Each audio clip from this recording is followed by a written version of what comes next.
Don't forget to subscribe and press the bell icon to never miss a video from testbook.com.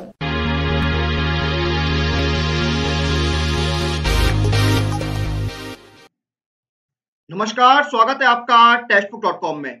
आज हम बात करने वाले हैं इंडिया की बायोस्फीयर रिजर्व से रिलेटेड कुछ इंपॉर्टेंट फैक्ट्स की, जो आपके एग्जाम पॉइंट ऑफ व्यू से काफी इंपॉर्टेंट हैं। तो आइए बिना किसी देरी के शुरू करते हैं और जानते हैं इंपॉर्टेंट फैक्ट्स जो रिलेटेड हैं बायोस्फीयर रिजर्व ऑफ इंडिया से। सबसे पहले इंडिया में कुल कितने बायोस्फीयर रिजर्व हैं? तो इंडिया में कुल 18 बायोस्फीयर रिजर्व हैं, यानी भारत सरकार ने कुल 18 बायोस्फीयर रिजर्व की स्थापना करी है और इनका जो मेन उद्देश्य है वो है जो नेचुरल हैबिटेट है, नेचुरल हैबिटेट का एक बड़ा हिस्सा है उसको प्रोटेक्ट करना। अगला, इंडिया का पहला बायोस्फीयर रिजर्व कौन सा है? तो नीलगिरी बायोस्फीयर रिजर्व इंडिया का पहला बायोस्फीयर रिजर्व है और इसका जो कुल एरिया है वो लगभग 5520 स्क्वायर किलोमीटर का है और ये एक बोल सकते हैं कि इंटरनेशनल बायोस्फीयर रिजर्व है जो कि वेस्टर्न घाट्स और नीलगिरी रेंज में आता है साउथ इंडिया की।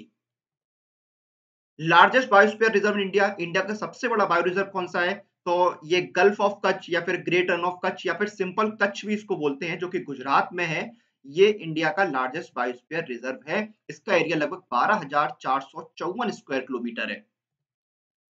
स्मॉलेस्ट बायोस्फीयर रिजर्व कौन सा इंडिया का, यानी सबसे छोटा बायो रिजर्व कौन सा इंडिया का? तो वो है डिब्रू सैखोवा।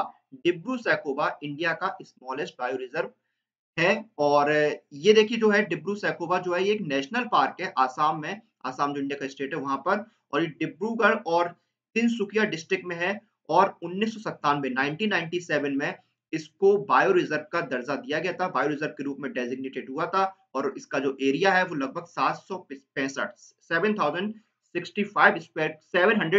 स्क्वायर किलोमीटर है, जिसमें जो कोर एरिया है वो लगभग 340 स्क्वायर किलोमीटर है और जो बफर जोन है वो लगभग 425 स्क्वायर किलोमीटर का है। तो डिब्रू सैखोवा इंडिया का स्मॉलेस्ट बायोस्फीयर रिजर्व है। अगला है, देखिए कितने बायो रिजर्व इंडिया के हैं जिनको यूनेस्को में ऐड किया गया है, जो यूनेस्को का man and the biosphere programme है उसमें शामिल है। देखिए 18 में से 12 जो बायोस्फीयर रिजर्व है इंडिया के, वो यूनेस्को के man and the biosphere programme में शामिल है। 12 रिजर्व हैं, बायोस्फीयर रिजर्व इंडिया के जो यूनेस्को के इस प्रोग्राम में शामिल है, जिसमें कौन कौन से आते हैं? उसमें कई बायो रिजर्व आते हैं जो मैं आपको एक बार बता देता हूँ कि कौन कौन से आते हैं। आपका नीलगिरी बायोस्फीयर रिजर्व आता है, गल्फ ऑफ मुन्नार आता है, सुंदरबन आता है, नंदा देवी आता है, नोकरेक आता है और सिम्पलीपाल आता है, पंचमढ़ी आता है, कचनाकमर अमरकंटक आता है, ग्रेट निकोबार बायोस्फीयर आता है, अगस्त्यमुनिया बायोस्फीयर आता है, कंचनजंगा आता है और पन्ना बायोस्फीयर आता है, जो यूनेस्को के man and the biosphere programme में शामिल है। तो 12 बायोस्फीयर ऐसे हैं इंडिया के जो यूनेस्को में शामिल है। अगला है, पहला बायोस्फीयर कौन सा है जिसको यूनेस्को ने डेजिग्नेट किया था? तो ये है नीलगिरी बायोस्फीयर रिजर्व। इसको 2000 में यूनेस्को ने शामिल किया था, ईयर 2000 में शामिल हुआ था। अगला है, कौन सा बायोस्फीयर है जो उत्तराखंड में सिचुएटेड है? तो नंदा देवी बायोस्फीयर उत्तराखंड में सिचुएटेड है। ये जो नंदा देवी नेशनल पार्क है उसका हिस्सा है। 1982 में नंदा देवी नेशनल पार्क जो है वो इस्टेब्लिश्ड हुआ था। उसके बाद 1988 में नंदा देवी बायोस्फीयर रिजर्व बना था, जो कि उत्तराखंड में आता है। उत्तराखंड एक उत्तर भारत का हिस्सा है। हम आपको और कुछ फैक्ट बताएं, आगे बढ़े उससे पहले आपके अलग अलग एग्जाम्स की कंप्लीट प्रिपरेशन के लिए सबसे अच्छा ऑप्शन है वो है ये yearly test book pass, one pass for complete learning of 100+ exam. इसमें आपको 100 से ज्यादा कोर्सेज मिलते हैं, आपको 12,000 से ज्यादा मॉक टेस्ट मिलते हैं, एग्जाम स्ट्रेटजी के वीडियोस मिलते हैं और आपको एक्सपर्ट गाइडेंस मिलती है अपने एग्जाम को क्रैक करने के लिए। अब हम जानते हैं कुछ और इंपॉर्टेंट फैक्ट्स। तो इंडिया का सबसे नया बायोस्फीयर कौन सा है, न्यूएस्ट बायोस्फीयर कौन सा है? तो है पन्ना बायोस्फीयर रिजर्व। तो पन्ना बायोस्फीयर रिजर्व जो है वो मध्य प्रदेश में स्थित है और जो ministry of environment and forest climate change होती है उसको 2011 में उसने 2011 में पन्ना बायोस्फीयर रिजर्व को पन्ना बायोस्फीयर रिजर्व का दर्जा दिया था। पहले पन्ना टाइगर रिजर्व था जिसको 2011 में पन्ना बायोस्फीयर रिजर्व का दर्जा दिया गया ministry of environment forest and climate change के द्वारा। अगला है बायोस्फीयर रिजर्व जो गारो हिल्स का पार्ट है। तो नोकरेक बायोस्फीयर रिजर्व गारो हिल्स का पार्ट है। ये देखिए जो नोकरेक नेशनल पार्क है जिसका जो कोर एरिया है वो नोकरेक बायोस्फीयर रिजर्व है। ये एक नेशनल पार्क है जो लगभग जो वेस्ट गारो हिल्स पे लोकेटेड है, जो कि मेघालय इंडिया का हिस्सा है। और ये जो बायोस्फीयर है इसको 1988 में बायोस्फीयर का दर्जा दिया गया था और मई 2009 में यूनेस्को ने इसको अपने शामिल किया था। UNESCO added this national park to its list of biosphere reserve in May 2009। तो मई 2009 में यूनेस्को ने इसको शामिल किया। अगला है biosphere reserve which is part of delta of Ganges and Brahmaputra river system. तो कौन सा बायोस्फीयर रिजर्व है जो गंगा और ब्रह्मपुत्र रिवर सिस्टम डेल्टा का पार्ट है? तो इसका करेक्ट आंसर है सुंदरवन। सुंदरवन जो कि वेस्ट बंगाल में स्थित है और ये हिस्सा है गंगा और ब्रह्मपुत्र रिवर सिस्टम के डेल्टा का, जो कि 1989 में एस्टेब्लिश हुआ था।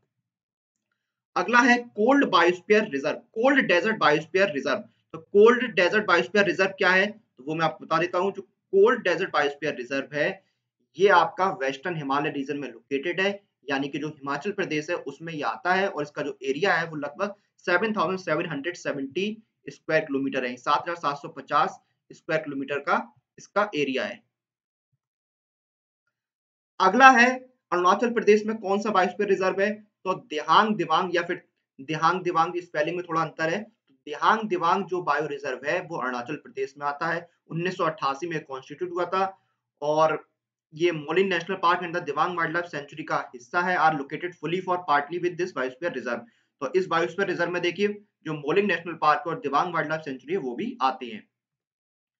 अगला है बायोस्फीयर रिजर्व, ऐसा कौन सा biosphere reserve Andaman and Nicobar island में स्थित है?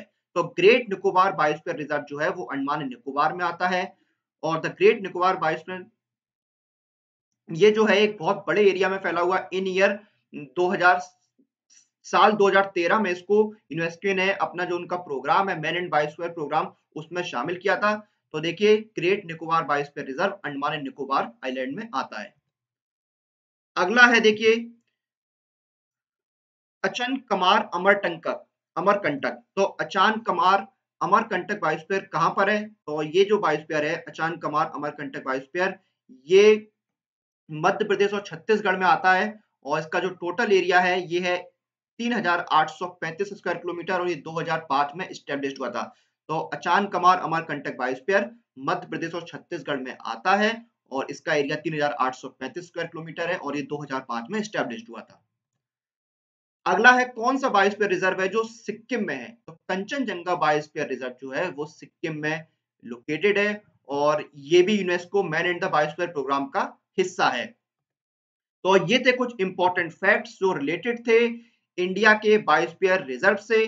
तो उम्मीद करते हैं आपको ये वीडियो पसंद आएगा। अगर आप इंडिया के बायोस्फीयर रिजर्व से संबंधित कोई भी वीडियो डिटेल में चाहते हैं, कोई जानकारी, तो आप हमें कमेंट सेक्शन में जरूर बताएं, हम आपके लिए उसका वीडियो लेकर आएंगे। और तब तक आप लोग अपनी एग्जाम प्रिपरेशन और एग्जाम रिलेटेड अपडेट लिए टेक्स्ट बुक के साथ बने रहिए। Press the bell icon for all the latest update regarding your exam.